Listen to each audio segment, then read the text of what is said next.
name. Amen. We're going to be reading now from the book of Proverbs, Proverbs chapter 31, starting at verse 10. So grab your Bibles, or you can watch on screen as I read these verses now. So Proverbs 31, starting at verse 10. A wife of noble character who can find? She's worth far more than rubies. Her husband has full confidence in her and lacks nothing of value. She brings him good, not harm, all the days of her life. She selects wool and flax and works with eager hands. She's like the merchant ships, bringing her food from afar. She gets up while it's still night. She provides food for her family and portions for her female servants. She considers a field and buys it. Out of her earnings, she plants a vineyard. She sets about her work vigorously. Her arms are strong for her tasks. She sees that her trading is profitable and her lamp does not go out at night. In her hand, she holds the distaff and grasps the spindle with her fingers. She opens her arms to the poor and extends her hands to the needy. When it snows, she has no fear for her household, for all of them clothed in scarlet. She makes coverings for her bed. She is clothed in fine linen and purple. Her husband is respected at the city gate, where he takes his seat among the elders of the land. She makes linen garments and sells them and supplies the merchants with sashes. She is clothed with strength and dignity. She can laugh at the days to come. She speaks with wisdom, and faithful instruction is on her tongue. She watches over the affairs of her household and does not eat the bread of idleness. Her children arise and call her blessed, her husband also, and he praises her. Many women do noble things, but you surpass them all. Charm is deceptive and beauty is fleeting, but a woman who fears the Lord is to be praised. Honour her for all that her hands have done, and let her works bring her praise at the city gate.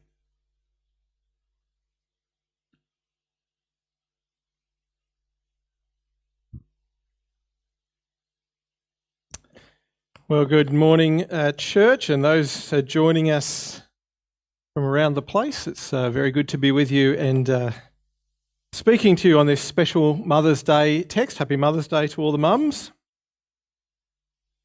I, some time ago, read an article where the author was complaining about Kim Kardashian, which is perhaps not that surprising. But this was interesting because the author was complaining about Kim Kardashian because Kim was being held up in society generally as embodying everything that a woman was supposed to be. She's married to someone famous, she's a mother, she has a wonderful career, she runs some sort of business, she's attractive, she has an interesting life, she's got an incredible social media following. She's got it all, supposedly. And this author was bemoaning the pressures that someone like Kim Kardashian puts on mothers and women in general. Well, I don't know that anyone watching today particularly looks up to Kim Kardashian and measures their life by Kim. But it's true, isn't it, that in our media and on social media, there is a great weight of expectation put on mums to be attractive, to look good, to be in the gym, to have talented children, nutritiously fed children, with food that would rival that on MasterChef, to have a glittering career and a wonderful and varied life, to have a manly and interesting husband, not unlike myself, to have a fulfilling marriage, to have a gorgeous or at least a quirky house, to make things. Oh, you could have paid someone to redo the bathroom because, you're fabulously wealthy and so is your husband, but you just felt like redoing the bathroom yourself in your spare time. It's exhausting. But these are the pressures that are put on women.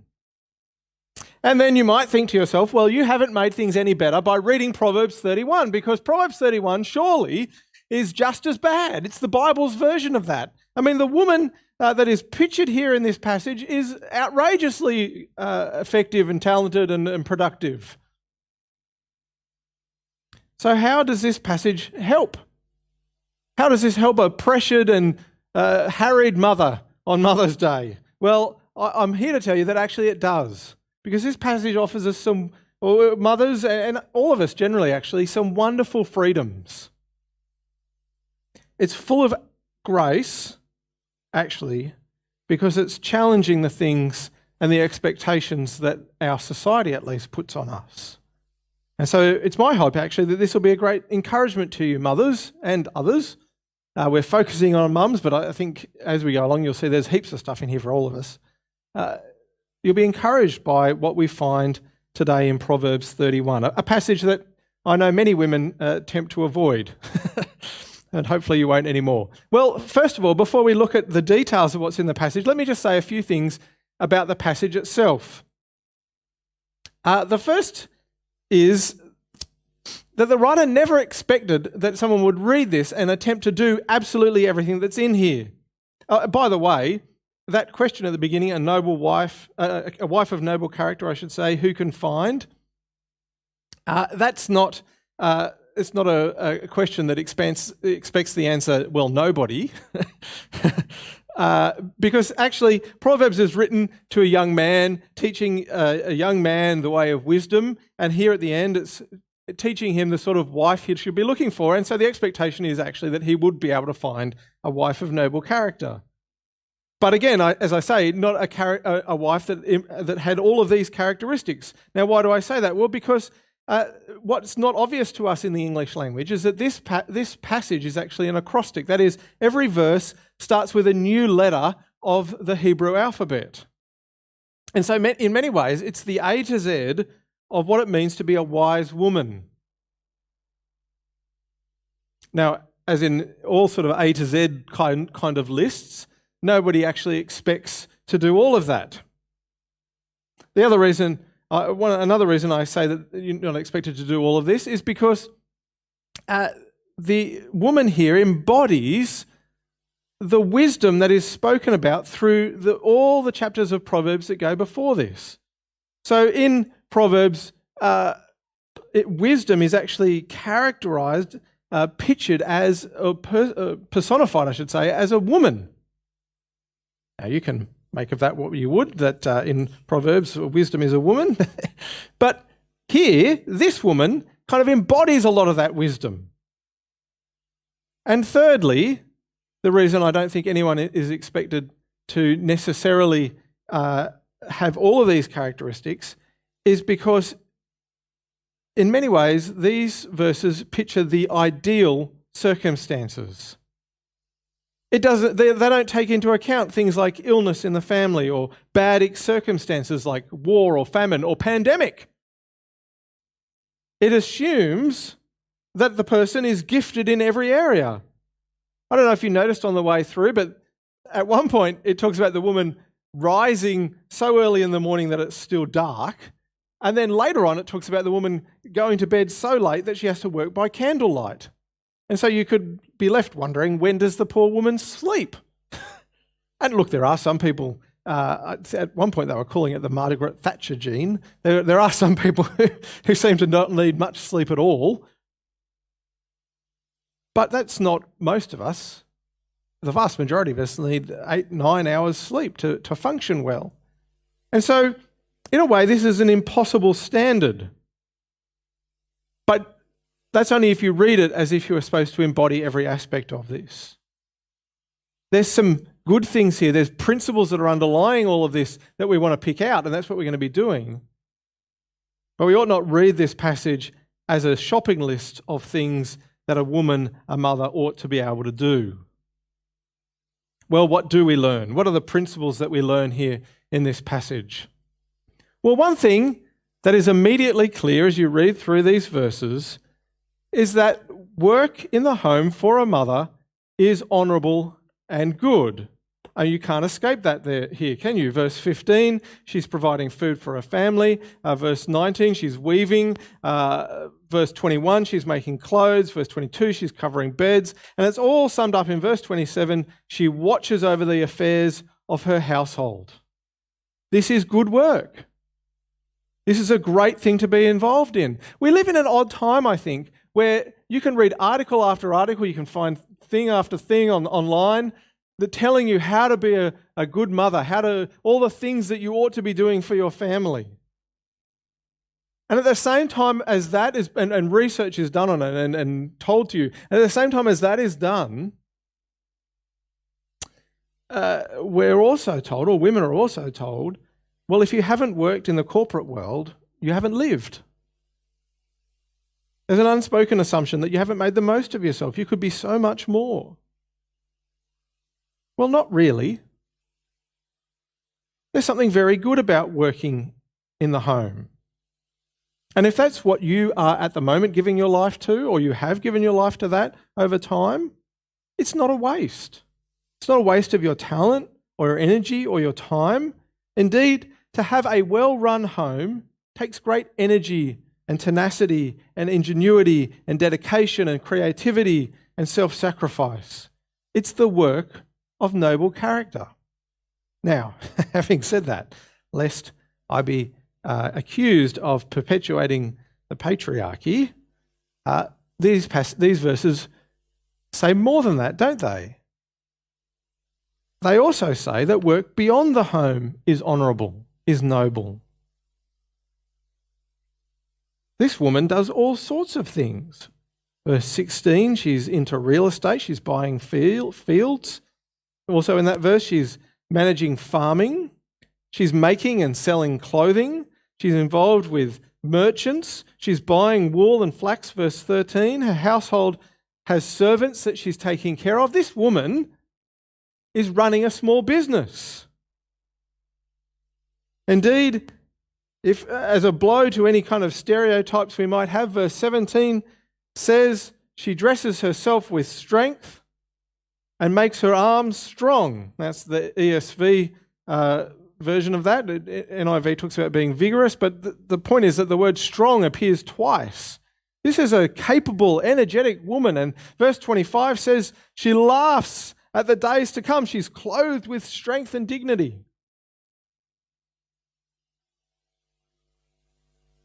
And it's worth noting, I think, that our culture has made a very strong distinction between work in the home and work in the workforce in the commercial world.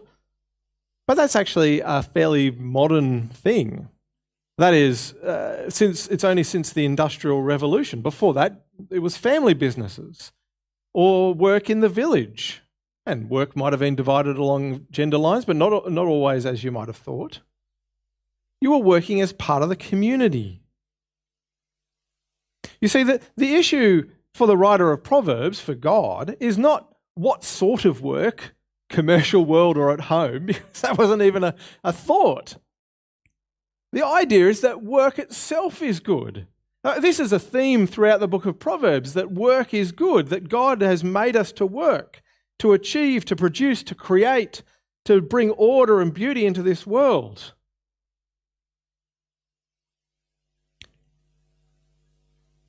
And at the end here, the writer is saying it's a noble thing for a woman to be involved in whatever work is in front of her. Now, the reality is we can't always choose the sort of work that we want to do. You might want to be a stay-at-home mum,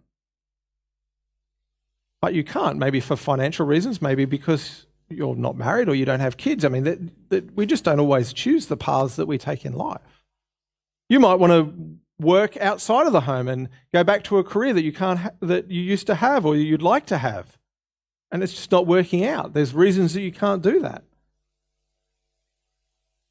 But Proverbs says, and this is saying, that the work that is in front of us is noble. To work hard and industriously at what is in front of us is noble, is good. But work itself is not the end. Look at verse 20. She opens her arms to the poor and extends her hands to the needy. You see, this woman isn't just working for the care of her family, which she is. She's also working for the good of the whole community. See, work itself is not the issue. It's why are you working? Are you working out of love for the good of those around you? Are you working to serve, to build up your family, your community, your church? That is what is of noble character. That is what is of wisdom. Or are you working for your career, to be a supermum, to live up to a standard that the society has set? That is a burden. And it's not just a burden for mums. It's a burden for anyone.